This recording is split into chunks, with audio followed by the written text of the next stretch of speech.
और आप सभी का मेरे सुरतरंग चैनल पर स्वागत है। दोस्तों, राजस्थान की वीर भूमि पर एक से एक बढ़कर बड़े बड़े युद्ध हुए, लेकिन दोस्तों कुछ युद्ध ऐसे हैं जिनको इतिहासकारों ने ज्यादा महत्व नहीं दिया, परंतु जब हम पढ़ते हैं, जानते हैं, तो हमें लगता है कि ये युद्ध तो उन समस्त युद्धों से बहुत बड़ा युद्ध था और ये अनोखा युद्ध था। राजस्थान का अद्भुत युद्ध था ये राजपूताने का। यदि इस युद्ध के बाद में राजपूताना के राजे महाराजाओं ने सीख ली होती तो शायद राजस्थान का ही नहीं बल्कि भारत का इतिहास भी अलग होता। तो इस अनोखा युद्ध के बारे में जानते हैं। आइए दोस्तों, पहली बार आपको मैं बहुत ही रोचक जानकारी देने जा रहा हूं और इस युद्ध के बारे में। तो ये युद्ध दोस्तों 26 अक्टूबर 1534 ईस्वी को बीकानेर के राजा जयसिंह और लाहौर के बादशाह कामरान के बीच में लड़ा गया था। कामरान जो बाबर का बेटा था, हुमायूं का भाई था, बड़ा महत्वाकांक्षी था, विशाल फौज लेकर के, और वो भटनेर के किले पर उसने आक्रमण किया और भटनेर के किले को उसने जीत लिया। जब वो लाहौर से बीकानेर की तरफ आ रहा था तब जैसे को यह समाचार मिल गया था कि कामरान विशाल फौज लेकर के और युद्ध करने के लिए आ रहा है और भटनेर के पास में पहुंच गया है।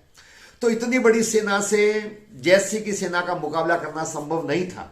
तो जयसिंह के जो दरबारी कवि भी थे, मित्र भी थे, सलाहकार थे, वो थे चारण, सूजा, बिट्ठू और अन्य जो वहां के जो शासक थे और उनके जो सरदार थे, उन सभी ने सलाह मशवरा करके और ये निश्चय किया कि हम अकेले इस युद्ध में उससे पार नहीं पा सकते।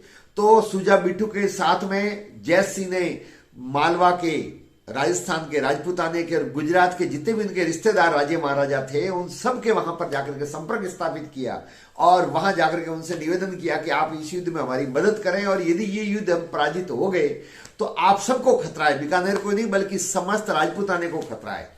और जिस ढंग से प्रस्तुति दी बिट्ठू सूजा ने, जो चारण कवि थे, बहुत विद्वान थे, जिनकी वाणी के अंदर ओज था, उन्होंने जिस प्रकार से प्रस्तुति देकर के प्रत्येक राजा महाराजाओं के सामने अपनी बात रखी, उनके प्रभावी उद्बोधन से राजे महाराजाओं ने सबने सहमति दी और सभी उस युद्ध में भाग लेने के लिए वहां पर बीकानेर आए। ये अपने आप में अनोखी बात थी। बाद के युद्धों में और इससे पूर्व के युद्धों में हमें ऐसा देखने को नहीं मिलता है, वरना आपस में खींचतान ज्यादा थी। इसके कारण से आपस में तालमेल नहीं होने के कारण से ही विदेशी आक्रांताओं ने, मुगलों ने अथवा मुसलमानों ने हमारे पर यहाँ पर विजय प्राप्त की। तो दोस्तों इस प्रकार से जब ये भटनेर के किले पर विजय प्राप्त करने के बाद में फिर बीकानेर की तरफ बढ़ा, तब तक आसपास के समस्त राजे महाराजा जो रिश्तेदार थे, जिनको निमंत्रण भेजा था, और सब ने अपनी अपनी सेना के साथ में बीकानेर में आकर के डट गए। अब दोस्तों क्या था, देखते ही देखते बीकानेर के पास तक कामरान की विशाल सेना आ गई और सेना इतनी बड़ी थी कि जिसके चलने मात्र से धरती कांपने लग गई। लोग डर के मारे भागने लग गए। भाग के और दुखी से त्रस्त होकर के जो प्रजा वहां पर आई, उन सबको आश्वस्त किया जयसिंह ने कि माता करणी की हमारे पर असीम कृपा है, निश्चित तौर पे सब ठीक होगा, आप थोड़े देर समय के लिए यहाँ बीकानेर के आसपास में सुरक्षित स्थान पर रहें। तो वो सभी लोग सुरक्षित स्थान पर रहने लग गए। सौभाग्य द्वीप दुर्ग था, उसको खाली करना उचित समझा क्योंकि बहुत बड़ी फौज थी और उससे वहां रहकर, अंदर रह करके युद्ध लड़ना संभव नहीं था। तो कुछ राजपूत सरदारों को, जिसमें जैतुंग भाटी के नेतृत्व में कुछ लोगों को वहां पर सुरक्षा के लिए दुर्ग के रखा और दुर्ग से बाहर आ गए। जैसी अपनी विशाल फौज लेकर के और सुरक्षित स्थान पर गए। जितनी प्रजा थी उनको देशनोक भेजा माता करणी के शरणों में कि आप देशनोक जाओ, वहां मां आपकी रक्षा करेगी और हम लोग मां के आशीर्वाद से हम इस युद्ध को लड़ेंगे। कामरान की विशाल फौज दुर्ग को चारों ओर से घेर ली, दुर्ग पर आक्रमण कर लिया। लड़ते लड़ते जैतुंग भाटी के नेतृत्व में अनेक राजपूत योद्धा किले की रक्षा करते हुए वीरगति को प्राप्त हो गए।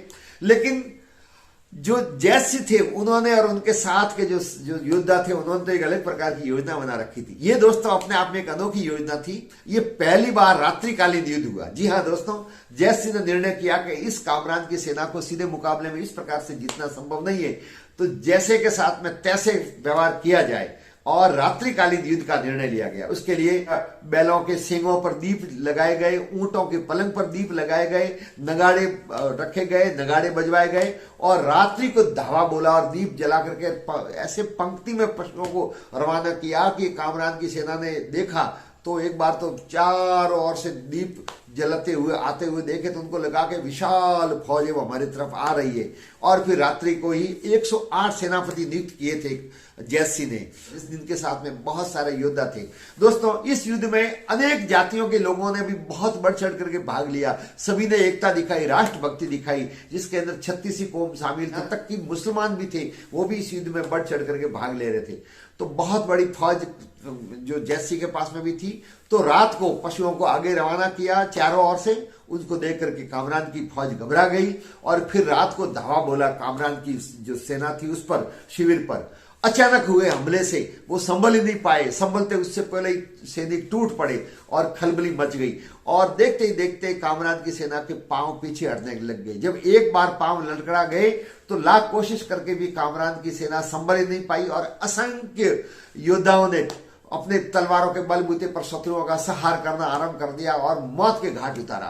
राव जयसिंह स्वयं सेना का नेतृत्व कर रहे थे, लड़ते हुए धनाधन शत्रु का संहार करते हुए, भुजाओं से तलवार चलाते हुए आगे की तरफ बढ़ रहे थे। उनके साथ में अनेक रियासतों के राजे महाराजा जो योद्धा के रूप में वहां पर हाजिर थे, वो भी अपनी वीरता को दिखाते हुए आगे बढ़ रहे थे। और शिविर में जितने भी सैनिक थे जो सामने आ रहे थे उनको मौत के घाट उतार रहे थे। ये देख करके भीषण जो दृश्य देखा तो कामरान की सेना के सिपाहियों ने मौत से बचने का रास्ता ढूंढना ही उचित समझा और वो इधर उधर भागने लग गए। कुछ बच के निकल गए, बाकी लोग मौत के घाट उतारे गए। और बड़ी मुश्किल से कामरान था वो अपने सैनिकों के साथ में चुपके से उस मैदान से भागने में अपनी भलाई समझते हुए पलायन कर गया। कामरान मैदान छोड़ करके चुपके से रात्रि को वहां से भाग गया। दोस्तों, इस युद्ध के प्रधान सेनापति सांगोजी बिंदावत और उनके साथ महाजन राजा रतन सिंह, पोंगल के युवराज हरराज भाटी की भुजाओं पर युद्ध का पूरा भार था। साहसिक तूफानी मृत्यु के वरण खेल में दोनों पक्षों की गंभीर सैन्य क्षति हुई, किंतु अंतोगत्वा विजय श्री प्राप्त हुई जयसिंह को। और हर्षोल्लास के साथ में वहां पर हर हर महादेव के नहीं बल्कि जय श्री राम के नारों से पूरा वातावरण गुंजित हो गया। जनता खुशी मनाने लग गई और माता कर्णी का आशीर्वाद लेकर के जयसिंह ने पुनः सौभाग्य द्वीप पर अपना अधिकार कर लिया। और इस युद्ध को जबरदस्त तरीके से जयसिंह ने और उनके योद्धाओं ने और रियासतों के राजाओं ने जो सहयोग के लिए वहां पर उपस्थित थे, सभी ने बड़ा शौर्य और पराक्रम के साथ में इस युद्ध को जीता। जी हाँ दोस्तों, सोटड़िया गांव है, बीकानेर के पास में सोटड़िया गांव है। भागते वक्त कामरान का सिर का मुकुट वहां पर गिरा तो उतना उसको डर सता रहा था पीछे फौज का कि उसने नीचे उतर करके उसने अपने सिर के ताज को भी उठाना उचित नहीं समझा और वो वहीं छोड़ करके भाग गया। छोटड़िया गांव आज चारणों की जागीरी का गांव है। आज भी वहां पर वो ताज सुरक्षित है जो बीकानेर वालों की मुगलों पर विजय प्राप्त करने के प्रतीक के रूप में रखा हुआ है। इतिहास में ये अनोखा युद्ध था जिसको राती घाटी के युद्ध के नाम से जाना जाता है। बीकानेर के जाने माने लेखक, इतिहासकार, साहित्यकार जानकी नारायण जी श्रीमाली जाना माना नाम है, जो बहुत बड़े लेखक हैं और बहुत बड़े साहित्यकार हैं।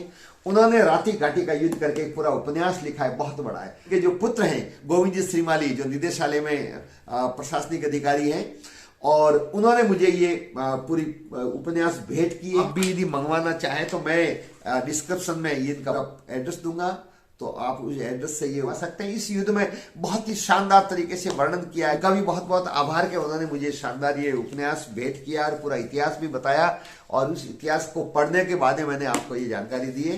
तो दोस्तों, इस युद्ध से कुछ प्रेरणा बाद के राजे महाराजा ने ली होती और एकता के साथ में जिस प्रकार से जयसिंह ने सबको एक करके और युद्ध लड़ा और वो विजय प्राप्त की कामरान के साथ, ऐसा युद्ध यदि सब मिलकर के लड़ते तो राजस्थान का इतिहास ही नहीं बल्कि भारत का इतिहास भी अलग होता। ये वीडियो कैसा लगा? वीडियो को लाइक करें, शेयर करें, कमेंट्स करें और यदि आपने अब तक चैनल को सब्सक्राइब नहीं किया है तो कृपया चैनल को सब्सक्राइब करें। आप सबका बहुत बहुत धन्यवाद। जय हिंद।